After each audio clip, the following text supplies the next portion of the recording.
કેશોદના અજાબ ગામે ચાપરડાની જય અંબે હોસ્પિટલ દ્વારા સર્વરોગ નિદાન કેમ્પ યોજવામાં આવ્યો હતો। પ્રથમ આ કેમ્પમાં સહયોગીઓ કાળુભાઈ શેખાત, નરેન્દ્રભાઈ અઘેરા, નાનુભાઈ માકડિયા અને સરપંચ મગનભાઈ અઘેરાના હસ્તે દીપ પ્રગટાવીને શુભારંભ કરવામાં આવ્યો હતો। આ કેમ્પમાં અજાબ અને આજુબાજુના ગામોમાંથી 400 દર્દીઓએ લાભ લીધો હતો। હું ડૉક્ટર તુષાર સોળિયા, જય અંબે હોસ્પિટલ ચાપરડાથી અહીંયા અમે અજાબ ગામના સહયોગથી અહીંયા અમે કેમ્પનું આયોજન કરેલું હતું, જેમાં આંખ વિભાગ, દાંત વિભાગ, જનરલ સર્જરી વિભાગ અને મેડિસિન વિભાગનું કેમ્પનું આયોજન કરેલું હતું। અહીંયા અમને અજાબ ગામ તરફથી સારો સહયોગ મળ્યો છે, તેમજ અમે 400થી વધારે દર્દીઓને અહીંયા સારવાર અને અમારે નિદાન કેમ્પનું અહીંયા સફળતાપૂર્વક અમે આયોજન કર્યું હતું, એનું સફળપૂર્વક કાર્ય થઈ ગયેલું છે। સાહેબ, કેટલા દર્દીઓ લાભ લીધો છે?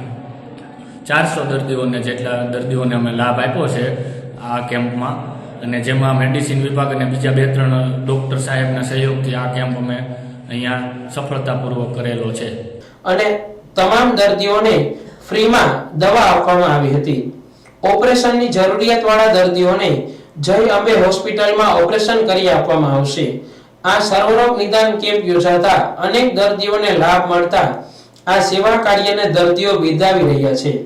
આ કેમ્પમાં વ્યવસ્થા જાળવવા માટે અજાબના યુવાનોની ટીમે ભારે જહેમત ઉઠાવી હતી। આજરોજ અજાબમાં જય અંબે હોસ્પિટલ ચાપરડા દ્વારા કેમ્પનું આયોજન કરેલું હતું, જે કેમ્પમાં જે જય અંબે હોસ્પિટલનો મોટો સહયોગથી આજે અજાબ તથા આજુબાજુના ગામના તમામ નાના મોટા વર્ગ જે કેમ્પમાં લાભ લઈ અને નાની મોટી બીમારીનો લાભ લીધો અને બીમારીનો બધાએ દવા સાથે ફ્રી ઓફ કેમ્પમાં લાભ લઈ અને ધન્યતા અનુભવી। આશરે કેટલાક દર્દી લાભ લીધો છે? 400 દર્દી આસપાસ લાભ લીધો છે।